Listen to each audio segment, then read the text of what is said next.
ಇನ್ನು ಲೋಕಸಭಾ ಅಖಾಡದಲ್ಲಿ ಡಾಕ್ಟರ್ ಮಂಜುನಾಥ್ ಸ್ಪರ್ಧೆ ಬಹುತೇಕ ಫಿಕ್ಸ್ ಆದಂತಿದೆ. ಈಗಾಗಲೇ ಬೆಂಗಳೂರು ಗ್ರಾಮಾಂತರ ಕ್ಷೇತ್ರದಿಂದ ಬಹುತೇಕ ಸ್ಪರ್ಧೆ ಮಾಡ್ತಾರೆ ಅನ್ನುವಂಥ ಮಾಹಿತಿ ಲಭ್ಯವಾಗ್ತಾ ಇದೆ. ಲೋಕಸಭಾ ಚುನಾವಣೆಯಲ್ಲಿ ಡಾಕ್ಟರ್ ಮಂಜುನಾಥ್, ಜಯದೇವಾದ ಮಾಜಿ ನಿರ್ದೇಶಕರಂತ ಡಾಕ್ಟರ್ ಮಂಜುನಾಥ್ ಈಗ ಪೊಲಿಟಿಕ್ಸ್ಗೆ ಎಂಟರ್ ಆಗ್ತಾ ಇದ್ದಾರೆ. ಬೆಂಗಳೂರು ಗ್ರಾಮಾಂತರ ಕ್ಷೇತ್ರದಿಂದ ಕಣಕ್ಕಿಳಿಯೋದು ಬಹುತೇಕ ಫಿಕ್ಸ್ ಆಗಿದೆ. ಬಿಜೆಪಿ ಅಭ್ಯರ್ಥಿಯಾಗಿ ಡಾಕ್ಟರ್ ಮಂಜುನಾಥ್ ಕಣಕ್ಕಿಳಿತಾರೆ ಅನ್ನುವಂಥ ಮಾಹಿತಿ ಲಭ್ಯವಾಗ್ತದೆ. ಕಾಂಗ್ರೆಸ್ ಸಂಸದ ಸುರೇಶ್ ವಿರುದ್ಧ ಡಾಕ್ಟರ್ ಮಂಜುನಾಥ್ ಸ್ಪರ್ಧೆಯನ್ನ ಮಾಡ್ತಾ ಇದ್ದಾರೆ. ನಿನ್ನೆ HDK ನಿವಾಸದಲ್ಲಿ ಬಿಜೆಪಿ JDS ನಾಯಕರ ಸಭೆ ಕರೆಯಲಾಗಿತ್ತು. ಇದರಲ್ಲಿ ಬಿಜೆಪಿಯ ಶಾಸಕರು ನಾಯಕರು ಭಾಗಿಯಾಗಿದ್ದರು. ಸಭೆಯಲ್ಲಿ ಡಾಕ್ಟರ್ ಮಂಜುನಾಥ್ ಸ್ಪರ್ಧೆಗೆ ಬಿಜೆಪಿ ನಾಯಕರು ಕೂಡ ಒಲವನ್ನ ವ್ಯಕ್ತಪಡಿಸಿದ್ದಾರೆ ಅನ್ನುವಂಥ ಮಾಹಿತಿ ಲಭ್ಯವಾಗ್ತಾ ಇದೆ. ಸಭೆಯಲ್ಲಿ ಮಾಜಿ ಸಚಿವರಾದಂಥ CP ಯೋಗೇಶ್ವರ್, ಮುನಿರತ್ನ ಹಾಗೂ ಇನ್ನಿತರ ಶಾಸಕರಾದಂಥ ಕೃಷ್ಣಪ್ಪ ಹಾಗೂ ನಿಖಿಲ್ ಕುಮಾರಸ್ವಾಮಿ ಸೇರಿ ಅನೇಕ ನಾಯಕರು ಭಾಗಿಯಾಗಿದ್ದರು. ಈ ಸಭೆಯಲ್ಲಿ ಸಾಕಷ್ಟು ವಿಚಾರಗಳು ಡಿಸ್ಕಷನ್ಸ್ ಆಗಿದೆ. ಯಾವ ಅಭ್ಯರ್ಥಿಯನ್ನು ಹಾಕಿದ್ರೆ ಕಣಕ್ಕಿಳಿಸಿದ್ರೆ ಉತ್ತಮವಾಗಿರುತ್ತೆ, ಜೊತೆಗೆ DK ಸುರೇಶ್ಗೆ ಟಕ್ಕರ್ ಕೊಡುವಂಥ ಅಥವಾ ಸ್ಪರ್ಧೆ ಕೊಡುವಂಥ ಸೂಕ್ತ ವ್ಯಕ್ತಿ ಯಾರು ಅನ್ನುವಂಥ ಒಂದು ನಿರ್ಧಾರವನ್ನು ಚರ್ಚೆಯನ್ನು ಮಾಡಲಾಗಿತ್ತು. ಈ ಸಂದರ್ಭದಲ್ಲಿ ಡಾಕ್ಟರ್ ಮಂಜುನಾಥ್ ಅವರನ್ನು ಈ ಒಂದು ಬೆಂಗಳೂರು ಗ್ರಾಮಾಂತರ ಕ್ಷೇತ್ರದಿಂದ ಕಣಕ್ಕಿಳಿಸಿದ್ರೆ ಉತ್ತಮ ಅಂತ ರಿಸಲ್ಟ್ ನಿರೀಕ್ಷೆ ಮಾಡಬಹುದು ಅನ್ನುವಂಥ Dayanand non veg restaurant business ಮಾಡಿ ತಿಂಗಳಿಗೆ 5 ಲಕ್ಷ ಗಳಿಸ್ತಿದ್ದಾರೆ. ನೀವು ಕೂಡ ಅವರಿಂದ ಕಲಿಬೇಕಾ? ಅವ್ರ ಜೊತೆ ವಿಡಿಯೋ ಕಾಲ್ ನಲ್ಲಿ ಮಾತಾಡಬೇಕಾ? ಈಗಲೇ ಫ್ರೀಡಮ್ ಆಪ್ ಡೌನ್ಲೋಡ್ ಮಾಡಿ. ವಿಶ್ವಾಸವನ್ನ ಬಿಜೆಪಿ ನಾಯಕರು ಸಹ ವ್ಯಕ್ತಪಡಿಸಿದ್ದಾರೆ ಅಂತ ಹೇಳಲಾಗ್ತದೆ. ಈ ಸಭೆಯಲ್ಲಿ ಅಚ್ಚರಿ ಅಂದರೆ ಕುಮಾರಸ್ವಾಮಿ ಅವರು ಕೂಡ ಈಗಾಗಲೇ ಈ ಸಭೆಯಲ್ಲಿ ಭಾಗಿಯಾಗಿದ್ದರು. ಕುಮಾರಸ್ವಾಮಿ ಅವರೇ ಈ ಒಂದು ಸಭೆಯ ನೇತೃತ್ವವನ್ನು ವಹಿಸಿದ್ರು. ಒಟ್ಟಲ್ಲಿ ಕುತೂಹಲ ಕೇಳಿಸ್ತಾ ಇದೆ. ಅನೇಕರ ಹೆಸರು ಕೇಳಿಬರ್ತಾ ಇತ್ತು. ಇನ್ಫ್ಯಾಕ್ಟ್ CP ಯೋಗೇಶ್ವರ್ ಅವರ ಹೆಸರು ಕೂಡ ಕೇಳಿಬರ್ತಾ ಇತ್ತು. ಆದರೆ ಈಗ ಬಿಜೆಪಿಯ ಚಿಹ್ನೆಯಾಡಿ ಡಾಕ್ಟರ್ ಮಂಜುನಾಥ್ ಸ್ಪರ್ಧೆ ಮಾಡ್ತಾರೆ. ಹೀಗಾಗಿ ಒಂದು ವಿಶೇಷವಾದಂಥ ಕುತೂಹಲ ಸಹಜವಾಗಿ ಮೂಡಿಸ್ತದೆ. ಈ ಬಗ್ಗೆ ಇನ್ನಷ್ಟು ಹೆಚ್ಚಿನ ಮಾಹಿತಿಯನ್ನು ಪಡೆಯೋಣ. ನಮ್ಮ ಪ್ರತಿನಿಧಿ ಸುನಿಲ್ ಜಾಯ್ನ್ ಆಗ್ತಾರೆ. ಸುನಿಲ್, ಎಲ್ಲ ಡೆವಲಪ್ಮೆಂಟ್ಗಳನ್ನು ನೋಡ್ತಾ ಇದ್ದಾರೆ. ಒಂದು ಕಡೆಗೆ ಅಫ್ಕೋರ್ಸ್ JDS ಪರಿವಾರದಿಂದ ಅಥವಾ ದೇವೇಗೌಡರ ಕುಟುಂಬದಿಂದ ಡಾಕ್ಟರ್ ಮಂಜುನಾಥ್ ಬರ್ತಿದ್ದಾರೆ. ಆದರೆ ಅವರೀಗ ಬಿಜೆಪಿಯ ಚಿಹ್ನೆಯಡಿ ಸ್ಪರ್ಧೆ ಮಾಡೋದಕ್ಕೆ ಮುಂದಾಗ್ತಾ ಇದ್ದಾರೆ. ನಿನ್ನೆ ನಡೆದಂಥ ಒಂದು ಸಭೆಯನ್ನು ಗಮನಿಸಿದರೆ JDSನ ವರಿಷ್ಠ ನಾಯಕ ಕುಮಾರಸ್ವಾಮಿ ಅವರು ಬಿಜೆಪಿ ನಾಯಕರ ಜೊತೆಗೆ ಸಭೆಯನ್ನು ಮಾಡಿದ್ದಾರೆ. ಈ ಮೂಲಕ ಒಂದು ಸಂದೇಶ ರವಾನೆ ಮಾಡಿದ್ದಾರೆ. ಅಂದರೆ ಬಿಜೆಪಿಯ ಅಭ್ಯರ್ಥಿಯಾಗಿ ಡಾಕ್ಟರ್ ಮಂಜುನಾಥ್ ಕಣಕ್ಕಿಳಿತಾರೆ. ನಿನ್ನೆ ಸಭೆಯಲ್ಲಿ ಏನೆಲ್ಲ ಆಯಿತು, ಜೊತೆಗೆ ಅಂತಿಮ ಅಂತ ಏನಾದರೂ ನಿರ್ಧಾರ ಮಾಡಲಾಗಿತ್ತಾ, ಜೊತೆಗೆ ಮಂಜುನಾಥ್ ಯಾವಾಗ ಬಿಜೆಪಿಗೆ ಅಧಿಕೃತವಾಗಿ ಜಾಯ್ನ್ ಆಗ್ಬೋದು?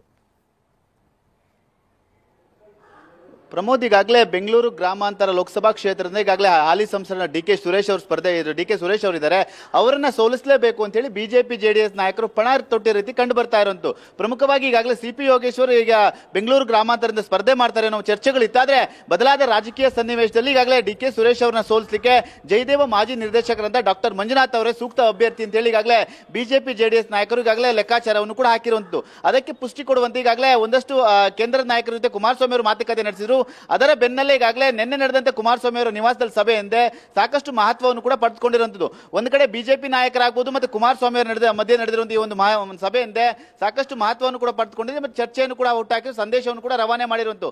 ಮುನಿರತ್ನ ಆಗ್ಬೋದು ಮತ್ತೆ ಬಿಜೆಪಿ ಶಾಸಕರಾಗಬಹುದು, ಕುಮಾರಸ್ವಾಮಿ ಆಗ್ಬೋದು, ಈ ಒಂದು ಸಭೆಯಲ್ಲಿ ಭಾಗಿಯಾಗಿ ಮಂಜುನಾಥ್ ಅವರನ್ನ ಕಣಕ್ಕಿಳಿಸುವ ಬಗ್ಗೆ ಚರ್ಚೆ ಕೂಡ ನಡೆಸ್ತಾರೆ. ಇದೇ ಸಭೆಯಲ್ಲಿ ಇದ್ದಂತ ಮುನಿರತ್ನ ಅವರು ಏನೆಂದರೆ ಡಾಕ್ಟರ್ ಮಂಜುನಾಥ್ ಅವರನ್ನ ಸಭೆಯಲ್ಲಿ ಒಂದು ವಿಚಾರವನ್ನು ಪ್ರಸ್ತಾಪವನ್ನು ಕೂಡ ಮಾಡ್ತಾರೆ. ಆ ಒಂದು ಮುನಿರತ್ನ ಅವರ ಹೇಳಿಕೆಗೆ CP ಯೋಗೇಶ್ವರು ಕೂಡ ಧ್ವನಿಗೂಡಿಸಿರುವಂತದ್ದು. ಮಂಜುನಾಥ್ ಅವರ ಅಭ್ಯರ್ಥಿ ಆದ್ರೆ DK ಸುರೇಶ್ ಅವರನ್ನ ನಾವು ಆರಾಮಾಗಿ ಸೋಲಿಸಬಹುದು. ಯಾಕಂದ್ರೆ ಇಲ್ಲಿ ಮಂಜುನಾಥ್ ಅವರನ್ನ ಕಳಕಿಳಿಸಿ ನಾವು ಯಾವುದೇ ರೀತಿ ಚಿಹ್ನೆ ಬೇಕಾಗಲ್ಲ. ಅವರಿಗಿರುವಂತಹ ಒಂದು ಇಮೇಜ್ ಏನಿದೆ, ಆ ಇಮೇಜ್ ಇಂದ ನಾವು ಗೆಲ್ಲಲಿಕ್ಕೆ ಅನುಕೂಲವಾಗುತ್ತೆ. ಮತ್ತೆ ಅವರು ಮಾಡಿರುವಂತಹ ಜನಪರ ಸೇವೆ ಎಂದೇ ಬಹುತೇಕವಾಗಿ ಬೆಂಗಳೂರು ಮತ್ತೆ ಬೆಂಗಳೂರು ಗ್ರಾಮಾಂತರದಲ್ಲಿ ಜನರ ಮನೆ ಮಾತಾಗಿದ್ದಾರೆ.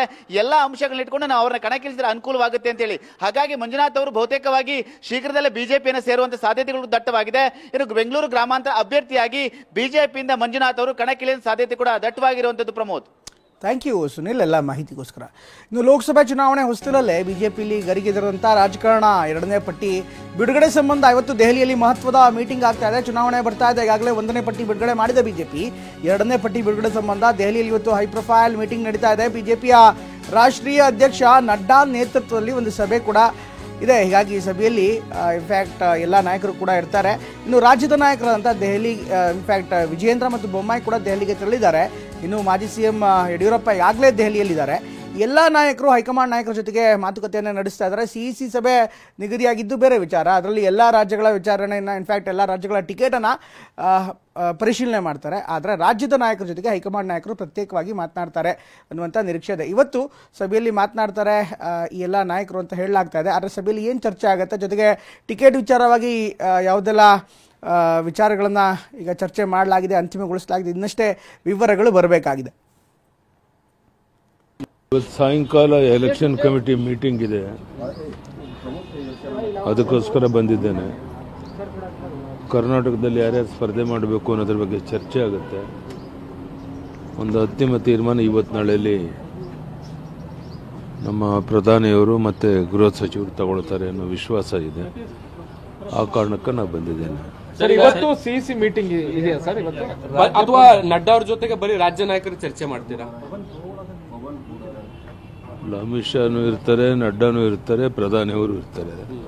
ಬಹುಶಃ ಎಲ್ಲರ ಸಮಕ್ಷಮ ಉಳಿದಂಥ ಕ್ಷೇತ್ರಗಳ ಒಂದು ಅಭ್ಯರ್ಥಿಗಳು ಯಾರಿರಬೇಕು ಅನ್ನೋದ್ರ ಬಗ್ಗೆ ಚರ್ಚೆಯಾಗಿ ಅಂತಿಮ ತೀರ್ಮಾನವನ್ನು ಪ್ರಧಾನಿಯವರು ಗೃಹ ಸಚಿವರು ತಗೊಳ್ತಾರೆ. ಸರ್, ಎರಡನೇ ಪಟ್ಟಿಯಲ್ಲಿ ನಿರೀಕ್ಷೆ ಮಾಡಬಹುದಾ ಕರ್ನಾಟಕದ ಅನೌನ್ಸ್ ಆಗುತ್ತೆ? ಮೋಸ್ಟ್ ಪ್ರಾಬಲಿ ಆಗ್ಬೋದು ಅಂತ ನಾನು ನಂಬಿಕೆ ಇಟ್ಕೊಂಡಿದ್ದೆ. ಎಷ್ಟು ಆಗುತ್ತೆ, ಎಷ್ಟು ಕ್ಷೇತ್ರ ಆಗುತ್ತೆ?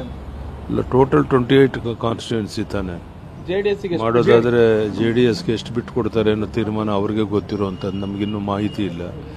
ಸೊ JDS ಕೊಡೋದನ್ನು ಬಿಟ್ಟು ಉಳಿದಂಥ ಕ್ಷೇತ್ರಗಳನ್ನು ಬಹುತೇಕ ಇವತ್ತು ಚರ್ಚೆ ಮಾಡಿ. ಸರ್, ಬಹಳಷ್ಟು ಜನರಿಗೆ ಟಿಕೆಟ್ ಕಟ್ ಆಗುತ್ತೆ ಈ ಸಾರಿ ಅನ್ನುವಂತ ನಮಗೆ ಯಾವುದು ಕ್ಲಿಯರ್ ಇಲ್ಲಪ್ಪ, ಮೀಟಿಂಗ್ ಆದ್ಮೇಲೆ ಗೊತ್ತಾಗುವಂಥದ್ದು. ಸರ್, ಕೆಲವು ಮಾಜಿ ಶಾಸಕರು ವಿಧಾನಸಭೆಯಲ್ಲಿ ಸೋತವರು ಕೂಡ ಲೋಕಸಭೆಗೆ ಟಿಕೆಟ್ ಬೇಕು ಅನ್ನುವಂತ ನಿಟ್ಟಿನಲ್ಲಿ ಕೇಳ್ತಾ ಇದ್ದಾರೆ. ವಿಧಾನಸಭೆಯಲ್ಲಿ ಸೋತವರು ಕೂಡ ಅದ್ರ ಬಗ್ಗೆ ಚುನಾವಣೆಗೆ ನಿಲ್ಲಕ್ಕೆ ಎಲ್ಲ ಪ್ರಯತ್ನ ಮಾಡಬಹುದು. ಅಂತಿಮವಾಗಿ ಆಯಾ ಪಕ್ಷದ ಮುಖಂಡರುಗಳು ತೀರ್ಮಾನ ತಗೊಂತಾರೆ. ಆ ತೀರ್ಮಾನದ ಅನ್ವಯ ಅಭ್ಯರ್ಥಿಗಳು ಆಯ್ಕೆ ಆಗುತ್ತೆ. ಸರ್, ಮೊದಲ ಪಟ್ಟಿಯಲ್ಲಿ ಒಂದಷ್ಟು ಹೊಸ ಹೆಸರುಗಳೆಲ್ಲ ಬಂದಿದೆ. ಕರ್ನಾಟಕದಲ್ಲೂ ಹೊಸ ಹೆಸರುಗಳು ನಿರೀಕ್ಷೆ ಮಾಡಬಹುದು? ನಾನೇನು ಈಗಲೇ ನಿರೀಕ್ಷೆ ಮಾಡೋಕ್ಕಾಗೋದಿಲ್ಲ. ಅಂತಿಮವಾಗಿ ಏನು ತೀರ್ಮಾನ ತಗೊಂತಾರೆ ಅದಕ್ಕೆ ನಾವೆಲ್ಲ ಬದ್ಧರಾಗಿರ್ತೇವೆ. ಇವತ್ತು ಸಾಯಂಕಾಲ ಇದು ಬಿಜೆಪಿಯ ವಿಚಾರ ಆದರೆ ಕಾಂಗ್ರೆಸ್ ಕೂಡ ಚುನಾವಣೆಗೆ ತಯಾರಿ ನಡೆಸ್ತಾ ಇದೆ. ನಾಳೆ ದೆಹಲಿಯಲ್ಲಿ ಚುನಾವಣಾ ಸಮಿತಿ ಸಭೆ ಇದೆ ಅಂತ DCM DK ಶಿವಕುಮಾರ್ ಈಗ ಹೇಳಿದ್ದಾರೆ. ಸಭೆ ಬಳಿಕ ಟಿಕೆಟ್ ಬಗ್ಗೆ ಅಂತಿಮ ತೀರ್ಮಾನ ಆಗುತ್ತೆ ಅನ್ನುವಂತಹ ಮಾತನ್ನು ಕೂಡ ಹುಬ್ಬಳ್ಳಿಯಲ್ಲಿ DCM DK ಶಿವಕುಮಾರ್ ಹೇಳಿಕೆಯನ್ನ ಕೊಟ್ಟಿದ್ದಾರೆ. ಮಲ್ಲಿಕಾರ್ಜುನ್ ಖರ್ಗೆ ಅವರ ನೇತೃತ್ವದಲ್ಲಿ ಸಭೆ ಇದೆ, ಸಭೆ ಬಳಿಕ ತೀರ್ಮಾನ ಮಾಡ್ತೇವೆ ಅಂತ DCM DK ಶಿವಕುಮಾರ್ ಮಾಹಿತಿಯನ್ನ ನೀಡಿದ್ದಾರೆ.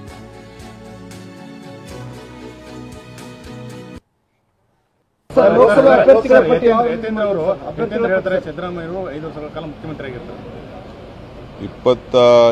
7ನೇ ತಾರೀಕು